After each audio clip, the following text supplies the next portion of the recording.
So, starting on page 22, this is chapter 2. One of the really initial things that you need to know is the difference between elements and compounds.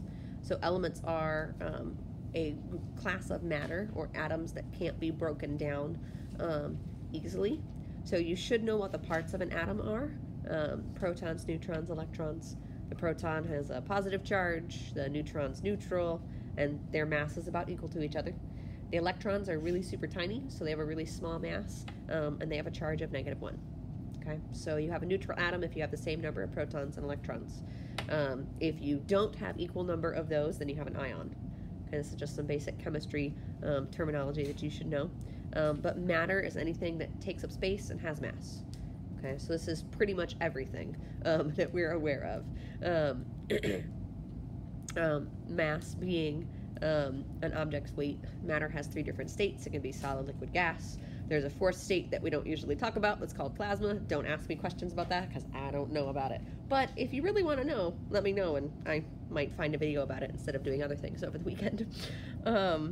So a compound versus a molecule. A compound is when you have 2 different or more elements that are combined together in a certain ratio. But compounds involve ionic bonds. Molecules involve covalent bonds. So that's the difference between the two. You should know that the most common elements are oxygen, carbon, hydrogen, nitrogen. Those are the ones that I would expect you to remember and have memorized. Other than that, you don't have to know the rest of this list. But oxygen, carbon, hydrogen, nitrogen, that's what I would expect you to remember. And people remember that different ways. You can say CHON, so carbon, hydrogen, oxygen, nitrogen. You can abbreviate it. You can come up with a mnemonic phrase or sentence if you want. It's up to you. But you should know that. The reason talking about elements versus compounds is important is that elements individually have different properties than when they combine to make compounds or molecules. So this is the idea of emergent properties. At the atom level or at a single element, you have one list of things and one list of properties versus when they combine, you get something that's usually completely different. So a good example of that is this sodium plus chlorine to make salt. Sodium by itself is an explosive metal. It reacts with water. It's very, very violent. If you've been in Mrs. Phillippe's chemistry class, she probably did a demonstration where she put sodium into water and it danced on top of the water and then it exploded. Okay, sodium reacts with water really violently. Chlorine gas is toxic. So if you breathe in chlorine gas, that's a problem for your system. Your system can't handle it. When you add those two together, then we get salt, which we put on food. Sometimes too much on our food. So we get totally different properties when they're combined together than when they're separate elements. Okay, so that's just a good example of that. You should know the definition of trace elements. So trace elements are the elements that you need really small amounts of. So fluorine's an example, bless you. Fluorine's an example of one. Copper, chromium, tin, zinc. These are things that you need in order to survive. Your body can't make them on its own, but you don't need a bunch of them. However, if you don't have them, then there are nutritional deficits. So if you don't have iodine, you end up with goiter. If you don't have iron, then you can't transport oxygen in your blood very well. You have some type of anemia. So trace elements are important. Sometimes they get added to food and water. So that's this next page and what it kind of talks about. You should be able to give a couple examples of stuff that gets added to food and water. So toothpaste, can you think of an element that's added to toothpaste? Fluoride, okay? And if you have gotten your teeth cleaned at a dentist before, like once a year, when you become an adult, it might be every time you go for a cleaning when you're younger, they will do a fluoride cleaning. So they actually clean your teeth with fluoride. And they don't do that all the time because too much fluoride is also a problem. So you can have too much of these trace elements. Another example of something that gets added to food, this is added to salt. Do you know what that is? Okay, so when you get home, take a look at your salt shaker. If it's one that you purchased from the store, or if you refill your salt shakers, take a look at the original package, and you should see the word iodized on it. because iodine has been added to it. So before salt was iodized and before that became common, people would not have enough iodine in their diets. So they would get goiter, which was like really big, huge lumps in their neck. But that's pretty much been taken care of because almost everywhere in the world, people use iodized salt instead of non-iodized salt. But that's another trace element that's added to people's food. Okay. This is the section that talks about what atoms are made of, so that protons, neutrons, electrons that you should know. Okay, this should feel like review. If you have questions or want practice or tips and tricks for remembering this stuff, let me know. Okay, I realize it may have been a while since you guys took chemistry, and maybe chemistry wasn't the class that you really liked, so you kind of blocked that all out and have forgotten it. So let me know if you have questions. But you should know that the protons and neutrons are in the nucleus and the electrons orbit around that. I'm not going to ask you to draw any diagrams like this, but you should know in general that there are different shells. So it's the outside shell that's called the valence shell that helps determine how the atom will interact with other atoms, so what kinds of bonds it can form. Okay. You should know the difference between atomic number and mass number, or atomic weight. So the atomic number is your protons plus neutrons in an atom. The atomic weight or the atomic mass is looking at the measurement or how heavy that atom is. So there's a difference between atomic weight and atomic number. Isotopes. This is the idea that you can have the same element that has different numbers of neutrons. So carbon, for example, is normally carbon-12 because it has 6 protons. It always has 6 protons. But if it has 6 neutrons, then it's carbon-12. But carbon-14 has 2 extra neutrons. So we have 8 neutrons, but still 6 protons. Okay, so that's the idea of isotopes. A radioactive isotope is one that's going to have extra neutrons, but it's going to spontaneously, kind of without any timing or anything setting it off, it's going to release some of those as some type of radiation so that it becomes more stable. So rather than being carbon-14, it becomes then carbon-12. Okay. Radioactive isotopes can be used to do research. They can be used to diagnose and treat disease, but they can potentially be dangerous. So they're not used to diagnose and treat disease if they are a dangerous type of radioactive isotope.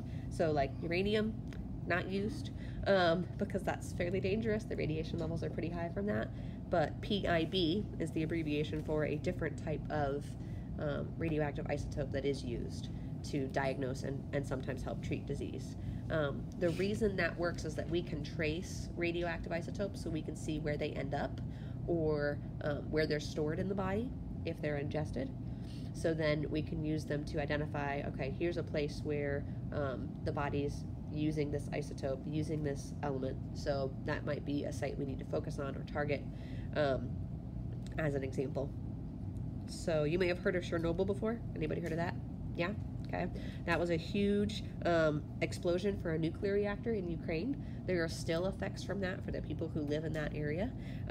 So that's a potential danger of being exposed to isotopes. Again, that's why we don't use isotopes unless they can be controlled and it is safe. So it's really small amounts and it's not dangerous isotopes. But also, you might find this interesting. A radiologist is a person who runs the x-ray machines in a hospital.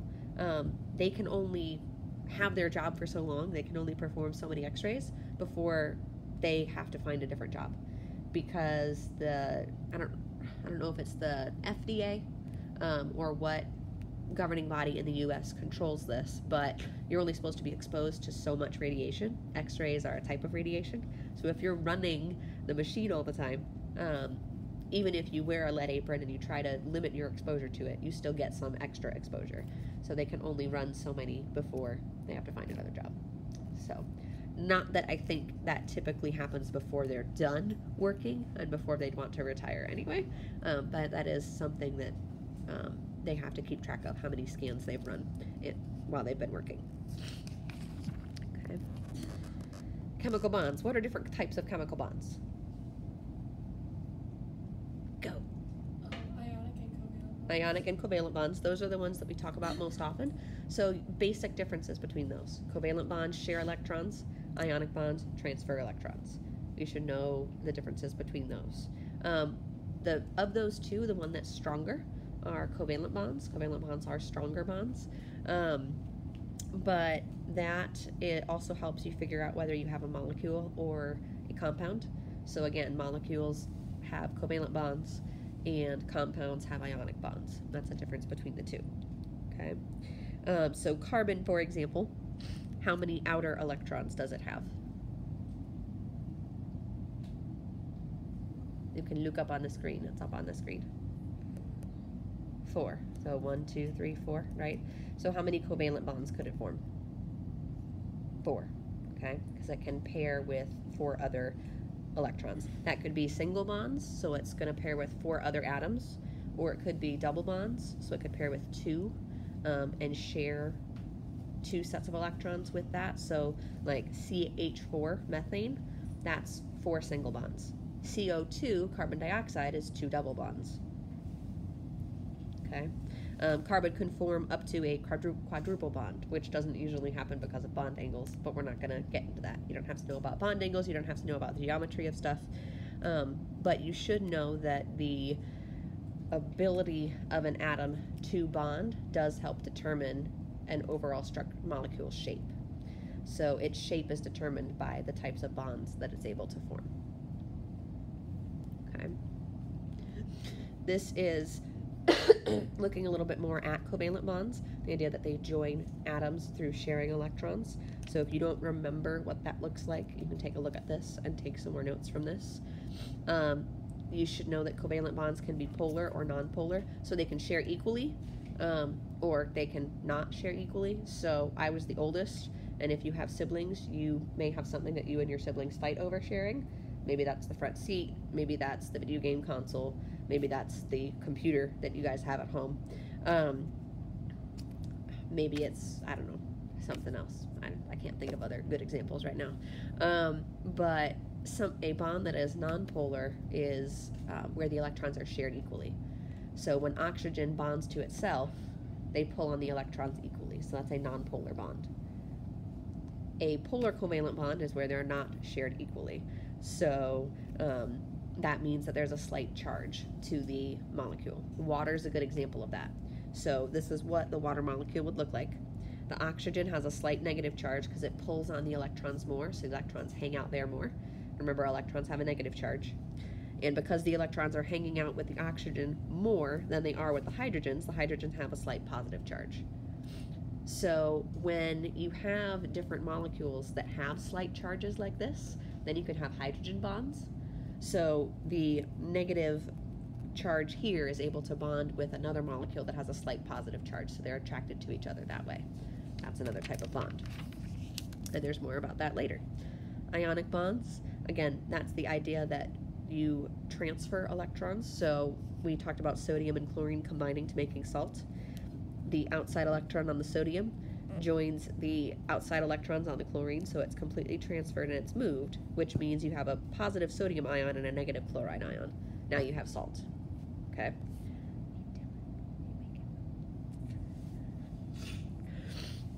Okay. So hydrogen bonds are really important to the chemistry of life because a lot of things in your body are based on hydrogen bonds. So DNA, your DNA has hydrogen bonds. Without that, your DNA would not hold together. Water gets its properties largely because of its ability to form hydrogen bonds. So water would not function the way that it does without hydrogen bonds. Okay. Any questions so far? Okay. Reactants and products. Can you identify where those are in a chemical reaction? Okay, that should be pretty doable. So with this as an example, we have C6H12O6 plus oxygen yields CO2 plus H2O. Where are the reactants, left or right of my finger? Left, yeah. So these are the reactants, and then these are the products, right? Okay? I'm not going to ask you to balance chemical equations, but you should understand that a balanced chemical equation helps show that nothing's created or destroyed. So what you start with is what you end up with. Okay? But you don't have to balance any chemical equations. So maybe you're happy about that. Maybe you'd rather do that. I'm not sure. But a chemical reaction works by forming bonds and breaking bonds. Okay? Water. Super huge, important deal. Water as a liquid has some properties that other liquids don't have, or it has those properties in a greater amount than other liquids. So because of all the hydrogen bonds that water can form, it's cohesive. It sticks to itself. And that's a really important thing because it allows stuff like this water strider, this bug, to walk on the water. There's a lizard that can do this too, by the way. So if you've never seen it, there's a lizard that can actually run on the water because of surface tension. And that's a property that's able or available because water sticks to itself. It's cohesive. Okay. Water, because of the hydrogen bonds, also requires a lot of energy to heat up, or when it cools off, it releases a lot of energy. So the bonds help moderate temperature, so it can kind of act as a buffer. So if you've ever watched a pot boil before, it takes a long time, maybe. There's a saying that says a watched pot never boils. But the idea of the hydrogen bonds storing a lot of energy actually helps you if you're working out when you sweat. When you sweat, in order for the water to be evaporated from your skin, a lot of energy has to be used for that evaporation to take place. So when that water evaporates, it cools your body off because it pulls heat away from your body in order to evaporate the water. That only works if there's not as much humidity in the air. So if the air is really humid, it doesn't feel like it's cooling you off very well because the water is going into the air, but the air is packed with water. So you may notice when it's humid, maybe if you're on vacation in Florida, you feel hotter than if you're on a summer day up here in Indiana where it's not as humid. Okay? But that evaporative cooling is possible because of the hydrogen bonds that water has. Moving on, ice floats. I know that's not a revelation, but it floats because it's less dense than water. This is the only liquid that does this. So this is really important. If ice didn't do this, and in Indiana we have ice that freezes over our lakes and rivers a lot of the time, if that didn't happen, then the frozen water would be at the bottom of the lake. It would kill all of the fish. It would kill all the plants living in the lake, and then you'd have no life the next year. So the fact that ice floats is actually really important for northern climates like ours. It also is good because when ice floats, it helps provide a barrier, so it helps trap the heat under the ice, so it keeps the rest of the water warmer longer. It takes longer for the water to cool off because the ice is on top, kind of blocking it in. Water is a solvent, so you should know the difference between solution, solvent, and solute. A solute is what is dissolved, the solvent is what does the dissolving.